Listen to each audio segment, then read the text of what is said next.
está fazendo tchau, né? Então é oi, bom dia, boa tarde, boa noite. Aqui é Elisângela falando de Munique para contar para vocês sobre a história da Alemanha. O mote de hoje é reforma contra reforma, é a modernidade, né? Os tempos modernos chegando na Alemanha depois da Idade Média, que se manteve aí por 1000 anos. Então a gente está na época em que Martin Luther faz a sua história. Agora, falando em Martin Luther, o que ele mudou na história e na vida das pessoas? Eu sou de Blumenau, Santa Catarina. Lá em Blumenau, eu sou do bairro da Vila Itopava. A Vila Itopava é um centro dentro de Blumenau, assim, um centrinho, e ela tem duas igrejas, uma católica e uma evangélica. Motivo? Em algum momento, Martin Luther fez alguma coisa lá pelos idos de 1500 para que isso acontecesse. Então, na época, lá por 1500, 1500 e pouco, Roma, com o Vaticano basicamente, recebia muito dinheiro de todos os países da Europa. Eles estavam pensando em construir a Basílica de São Pedro, hoje em dia um grande centro de turismo, né? Só que eles precisavam de muito dinheiro para isso. Então, o povo alemão, que já estava, povo alemão entre aspas de novo, que já estava pagando muito dinheiro para o Vaticano para manter a igreja, teve que pagar mais isso para construir a Basílica de São Pedro. E fora isso, teve muito mais problemas, teve muito mais detalhes que aconteceram. E teve um monge perdido lá no meio da Alemanha, lá na Turíngia, que não é muito longe de Berlim, que disse não, eu não concordo mais com isso, né? E ele fez as 95 teses, dizem que ele colocou as teses lá na porta da igreja, mas isso não se sabe até hoje se é verdade ou não, pode muito bem ter acontecido. Com isso ocorre uma revolução nos diversos territórios da Alemanha, ele entra em conflito com o imperador da Alemanha, ele entra, o imperador da Alemanha é ótimo, né? O imperador do Sacro Império Romano Germânico, né? Ele entra em conflito com muitas pessoas, ele entra em conflito principalmente com a igreja pede para ele retirar o que ele falou, ele não retira, então dá toda uma confusão, ele é ameaçado de morte, no fim das contas ele consegue se esconder e ele vai lá para... muito bem. Olha só o que eu tenho aqui para vocês. Deixa eu ver aqui, deixa eu passar para cá. Pronto, olha só o que eu me lembrei de pegar para vocês. Essa aqui é a Bíblia de Luther. Basicamente é uma réplica da tradução que ele fez do Testamento, do Novo Testamento. Ele passou bastante tempo trabalhando nela, passou meses e meses e meses escondido, e nesse período ele fez essa tradução. E o que ele fez com essa tradução? Ele fez com que as pessoas católicas até então, que não conseguiam ler a Bíblia, tivessem acesso à Bíblia. Mas aí você vai me dizer, as pessoas não sabiam ler? Sim, poucas pessoas sabiam ler na Idade Média e mesmo depois, ainda no início da Idade Moderna.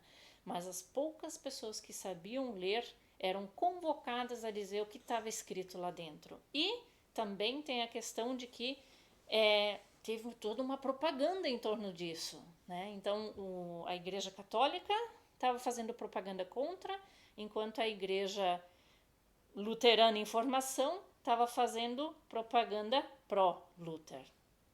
E nesse mesmo período, ou um pouco antes ainda, nós temos o que está acontecendo no mundo nesse período, né? Nós temos a descoberta das Américas, né? Nós temos aí a Espanha, Portugal, indo para o lado de lá do Atlântico e descobrindo a América, descobrindo o Brasil e todo um novo continente. Então, de novo, o link para o Brasil. Nesse mesmo período, um pouco antes de Martin Luther, o Brasil é descoberto, e com isso vem também escritas do que acontece no Brasil. Tem um alemão, Randstaden, né? Acho que é Randstaden.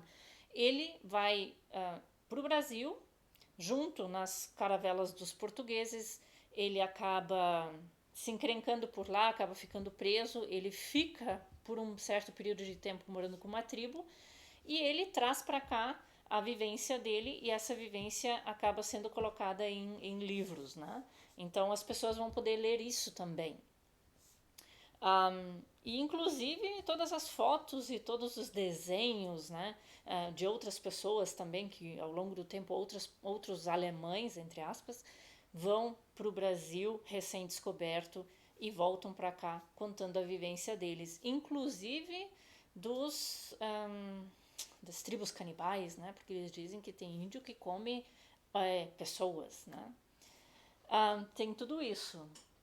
Denis, alguma coisa a acrescentar? Olha, tecnicamente, dentro das várias coisas que os luteranos fazem, é acrescentar então novas coisas nos ritos, né? Da cultura, buscando muito da cultura popular, né? Pensar no que as pessoas pensavam e as pessoas faziam para agregá-las à cultura da nova igreja, né? Exatamente. Inclusive, um dos pontos é que Martin Luther pensa na questão de trazer a palavra de Deus para perto das pessoas. E nisso ele inclui música, que até então era só canto gregoriano, era só as pessoas totalmente concentradas na leitura da Bíblia, e agora ele tenta trazer a Bíblia um pouco mais perto para as pessoas e fazer com que elas interajam e entendam um pouco mais, que mesmo o pouco que elas possam entender já vai ser de grande ajuda, né? Bem, toda essa questão ela vai trazer problemas para o futuro também, porque o que ele menos queria era atingir as pessoas e fazer com que houvesse guerras, mas acaba havendo revoluções, pessoas acabam perdendo suas vidas até para defender o que ele achava certo, e ele acaba ficando com problemas de como é que chama? Com problemas de consciência, né?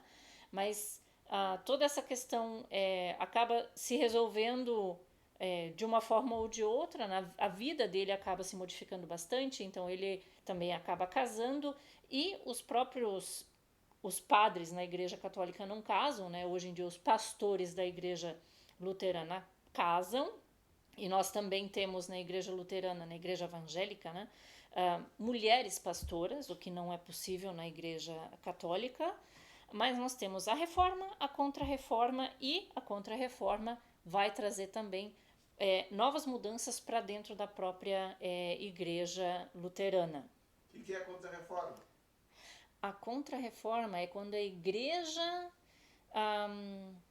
o Vaticano, né, quando a Igreja Católica se dá conta de que Martin Luther ganhou muitos adeptos, ele conseguiu ganhar o coração das pessoas, ele conseguiu fazer com que as pessoas olhassem para ele, achassem ele importante o suficiente para conversarem com ele. Para ele, as pessoas eram muito importantes. Ele não queria saber o que os príncipes pensavam e o que eles queriam. Ele estava pensando nas pessoas pobres, nas pessoas simples que não tinham como fazer tudo o que a Igreja Católica queria. E um ponto interessante esses dias, agora quando eu falei sobre o dinheiro que eles precisavam mandar para construir a Basílica de São Pedro, teve um ponto interessante esses dias onde algum pastor de uma igreja do Brasil, eu não lembro qual era agora, ele disse que estava distribuindo máscaras para as pessoas, vendendo máscaras para as pessoas. Tá, mas qual é a relação dessas duas coisas? Passar dinheiro para a Basílica de São Pedro e ganhar um lugar ao céu, porque era isso que a Igreja Católica basicamente dizia, né? Você vai ganhar um lugar ao céu se você pagar mais para a igreja, para construir a Basílica de São Pedro. E o pastor aí agora, hoje, né? em 2020 diz que ele está vendendo máscaras contra o Covid-19, são máscaras invisíveis. Né? Oi? Como assim? Então, você pode ver que 503 anos passaram e as coisas não mudaram nada, né? Acontece. Então, nós temos nesse período todo todas essas mudanças ali no início do século XVI. Depois os anos passam, as pessoas tentam se adaptar às novas mudanças, os próprios duques e príncipes vão acabar decidindo se o povo que eles governam podem ou não, vão ser católicos ou protestantes, né? E mais tarde, 100 anos depois, acontece a Guerra dos 30 Anos. Né? A guerra acontece entre 1618 e 1648 e ela ocorre basicamente por causa dos problemas entre protestantes e católicos. A história é muito comprida, a história é muito intrincada, então os diversos territórios vão brigar entre si, os países entre aspas de novo, né, vão brigar entre si. A Suécia, lá do norte da Alemanha, ao norte, né, da Alemanha, vai acabar intervindo aqui no sul e eu volto para Vila Itoupava, né? Eu volto para Vila Itoupava, que foi o lugar que eu nasci. A igreja luterana de lá, a igreja evangélica de confissão luterana no Brasil, ela é chamada de Gustavo Adolfo.